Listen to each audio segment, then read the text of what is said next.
93.3 KZOZ. It rocks. You see what this is right here, buddy? That's another fresh cup of free coffee right there. Right there. Yeah, I've been blazing through coffee. We've already made, my wife's having to work from home too.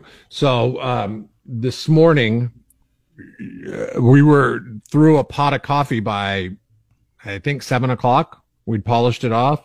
So now there's another another pot of coffee up there. I mean, the coffee expenses alone are killing us. I need to get back to work. Yeah. This is my third cup of free coffee today, thanks to the folks at Slow Roasted Coffee. Morning Fog Lifter. It's my coffee of choice from 6 to 10. Missing it. I love the way it tastes, too. What are you drinking? U-Ban? What do you got over there? You scumming it? Are you drinking fancy stuff? First Street French Roast, brother. You know me. Oh, that's a good one, too, man. Oh, that's my camping coffee. Yeah, I know. It's so underrated. I was telling my wife, I'm like, yeah, we should have some of that around the house, too, because that's a good French roast. I just, French, everybody has their thing about coffee, and they say some coffees like Starbucks taste burnt. My thing is, I've realized I don't like, I'll tolerate any coffee because I have to have coffee. But, I think French roast is it for me. Like, if I could just have any, I'll never be disappointed with a French roast. Yeah, you can't go bad. I mean, I've had some questionable ones. Like, I've tried to cut corners before, and they say it's French roast, but it ends up tasting lesser than. But that First Street French roast, man, it's just every bit as good as the Starbucks French roast, if not a little bit better, because I think Starbucks burns their beans a little bit. Yeah, well, you say other people say that as well. See, the thing is, if I make the Starbucks at my house, it tastes awesome. But if I get it at the Starbucks location, I get their drip coffee, it's so strong, it hurts my stomach, it's just tastes burnt. It's just, I don't know what they do, but I feel like they screw it up. But my favorite coffee is the Pacific Bold from Kirkland, and you can only buy it in K-Cups. And damn it, I wish they sold that stuff in ground so I can make it in the coffee pot. Because on the weekends, I like to make a pot of coffee because I'm not going to sit there and because I'll go through 5 or 6 pods otherwise. So you know what we did with the slow roasted when our Keurig broke at work is, I know a lot of people made fun of me for doing this, but we have a backup drip coffee maker. And most people just said, oh, well, if the Keurig's not working, I'm not going to drink the coffee. But I cut open each individual K-cup and filled up a filter. I think it took about 6 K-cups to make a pot of coffee, a 12 cup pot of coffee. And it ended up tasting pretty good. Sometimes, you got to pull out the Swiss Army knife and be flexible and make things work for you. Yeah, but if you have K-cups sitting around your house and you're making a pot of coffee, I got to imagine that it's not very affordable. It's not the best, most efficient way to make a pot of coffee. When it's on the company's dime, man. No, that's very true. I'll play ping pong with them. I don't care.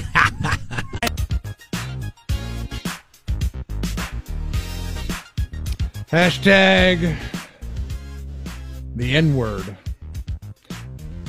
A week ago or so, maybe a couple weeks ago, I said that I enjoyed music from a country artist by the name of Morgan Wallen. I'm going to have to walk back those comments this morning after late last night he was videotaped outside of his house screaming the N-word. This has got huge career repercussions to him. I read that CMT is pulling all of his songs and all of his appearances off of their country music television network. Also, iHeartRadio, they own 800 radio stations. It is Clear Channel. That's what the company used to be known as. It is the biggest radio conglomerate in the world, corporate radio at its finest. They have pulled all the Morgan Wallen songs off of their 800 plus radio stations, which I don't think they're all country radio stations. Okay. Still. Not good news for the kid. I have some neighbors talking about this. Apparently they heard it. What was going on in this situation? Was he was yelling outside of his house? Yeah, I don't know. TMZ caught the video and he's outside of his house yelling the N-word. Remember, we were talking about the troubles that follow this guy. He's been seen partying without masks on at sorority parties. He's been seen. What else was he doing? Oh, he got in a bar fight in Nashville without a mask on. He's not a big COVID believer. But apparently, I think he was drunk is what happened. I think very insensitive. I think he was drunk when this happened. But here's some audio from it. Take a listen. Gotta stop drinking. Take care of this. Hey, actually, hey, y'all too. Hey, take care of this ass motherfucker. Hey, Gracie, take care of this ass.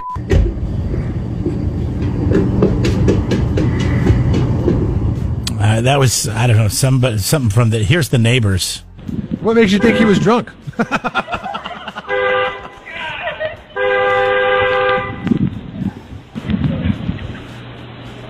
Apparently, he was outside. A bunch of people came by, probably because he's a star.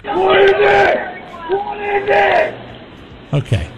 All right. So he was drunk, stupid.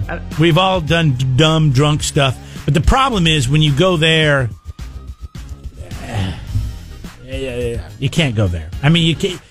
When you go there when you're drunk and you can blame it on the fact that you're drunk, that the fact that you still brought those words out of your vocabulary means that those words are there, and that says something about you. And so, yeah, I think you're right. I think he's done. Yeah, I mean, it's going to be very hard for him. He's apologized on his Twitter account. He's apologized everywhere that he possibly can. I erroneously said that this happened last night. No, it happened on Sunday night. It just broke last night on TMZ. The video did. And Sunday night, man, that guy's a partier. If he's partying on Sunday night like that, and he's that drunk to the point where he's just throwing around bad words. Hey, when you don't have a real job to go to on Monday, then every day is, Friday, Saturday night. Every night's Saturday night, even if it's on a Sunday.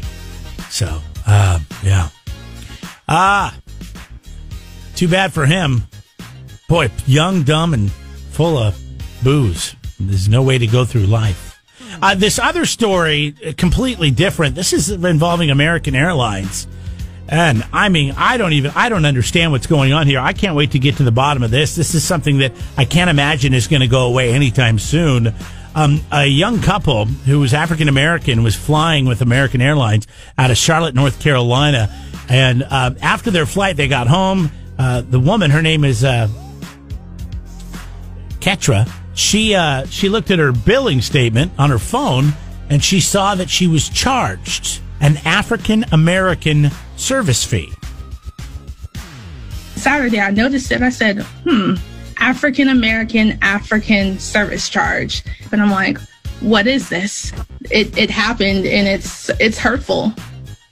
So her and her boyfriend traveled together but paid separately. They both were charged with this. And I would imagine everybody who's charging or who's flying American Airlines is being charged this. Now, I don't know all the facts. I looked to the news station in Charlotte that ran the story. It doesn't say, and the airlines aren't saying anything either.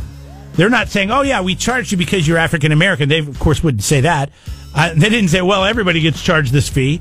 This is what they apparently said. I don't know what you're talking about. It's like, well, I have a screenshot here on 2 different phones and a computer, and it says it's from American Charlotte, so I want to know, why is it listed this way? The bank told American directly, we don't have anything to do with that. When you put something into your system, we charge it as the merchant charges it, and that's it. And to this day, it hasn't changed on either one of our statements. We definitely felt targeted because that's an instance of racial bias. So the airline's just, skirting this whole thing, saying, hey, I have no idea what's going on here. Talk to the bank. The bank is saying, no, this is, we just charge you, but they enter in what you're being charged for. It's like dealing with health insurance. I can't even believe that this is American Airlines charging people an African American charge. And well, you're talking about two big corporations, the bank and American Airlines, and then neither of them are going to take responsibility. They're going to have to get in front of this. African American surcharge. No, American Airlines has to get out and get in front of this. They have to. Are you trying to say that you're charging people who are African American a service fee, or are you charging everyone a fee? Because I mean, you have to explain what this is, or if you have to say we have no idea what this is. What are we being charged? All these service fees when we fly. I want to know exactly what I'm being charged for. In another news, Mark Paul Gosselaar. MPG. Yeah, he says... Miles per gallon, as I like to call him. He says hashtag goodbye to Screech.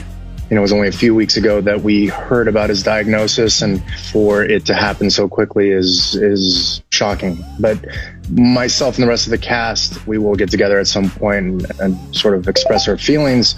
But yeah, it happened so quickly that we're all just pretty shocked about it. You know, a lot of people may not understand that you can work with somebody for years. You can be very close. You see this person every day for an entire season of shooting. And then once things wrap, the camera stops. You just drift apart. And before you know it, years have passed. And I think that was what happened with Dustin, with the rest of the cast. There was a time where I wasn't talking with anybody of the cast.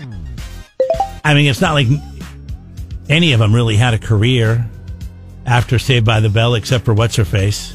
MPG did. He was like on some kind of TV show, a cop show. I think he was a cop. Oh, was he really?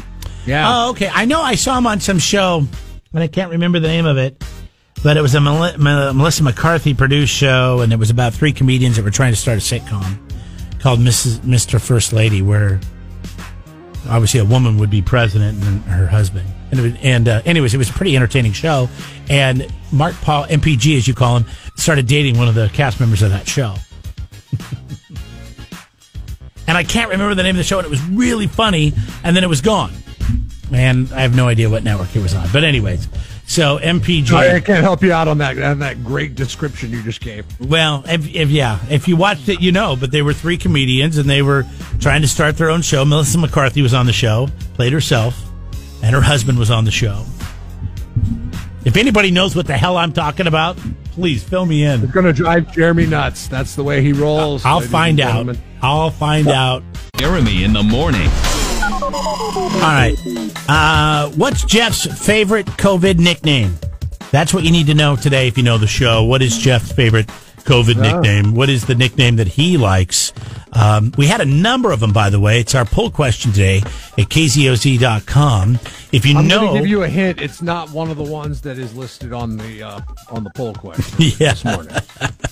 Is this something you had in common with the former president of the United States? I respect, even though it was insensitive, I respect his thinking on his feet.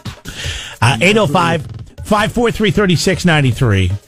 We have you can win a $20 gift certificate to Federico's. It's Federico's FreshMexSLO.com. Find out about their family deals, their family meal deals. $14.95 will get you 6 crunchy beef tacos, 2 bean and cheese burritos, rice, beans, salsa, chips, all the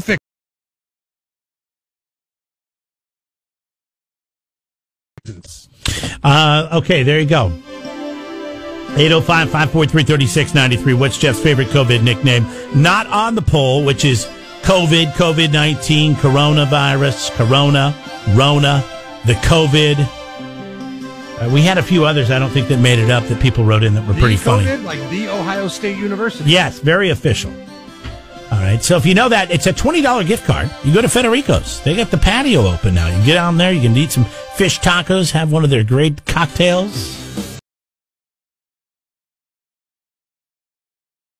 Just got to know what Jeff's go-to COVID nickname is. It's his new favorite nickname. Rob's up. What do you got, Rob? The Kung Flu. Wait, say it again? Kung Flu. That is correct. Yeah, that's right. Okay. You're yelling so loud it blew out the speakers, man. Hey, and another thing, when you're fishing around here, you got to beat the Bakersfield Navy out there. So get that boat out there early. All right. Right. Don't take your neighbor's feelings into account. Hell no, you got to catch them fish. Well, thank you, Rob. I appreciate your support. And next time that bitch yells outside, "Shut up! Turn it off!" At 7 a.m. You tell her, hey, I got to beat the Bakersfield Navy. Shut up. Exactly. That's what Rob said. I'll say, Rob said I got to beat the Bakersfield Navy. I'm going to bed. Yeah, that's right. Tell her she'll get a pie in the eye. All right, Robert. Well, you're a good man. Hold on the line. $20 Thank you, brother. to Federico's Fresh Max, downtown San Luis Obispo. Get in What there. are you doing? Are you taking your cues from LeBron James, just throwing the B word out like that? I mean, come on. Well, come on. What else are we going to call her? I mean, she's not a princess, for God's sake. Screaming at the top That's of her true. lungs It's at not 7 like, a.m.? You see, I don't know. Who's got more of a license to scream and yell at somebody? Somebody who pays hundreds of dollars, if not thousands of dollars, for courtside seats to a game that nobody can go to? Or your neighbor for waking them up at 7 o'clock in the morning? I would say the person that paid all that money for the courtside seats. Right. So that makes you worse of a person than LeBron. Or no, that makes you a better person than LeBron. Yeah, I'm better. I'm better than LeBron. We all know that. Come on, we all know I'm better than LeBron. That's why I'm here. All right, Jeff. Enjoy the rest of your day at home. You know, taking your kids to the park and changing out the kitty litter in your cat box and whatever the hell else it is that you do. They're both in school today. Apparently, the school's policy not as strict as the work policy. So, what are you going to be doing the rest of the day then? You going to be lounging, getting caught up on some Netflix? Oh, I got countless Zoom meetings. It should be fun.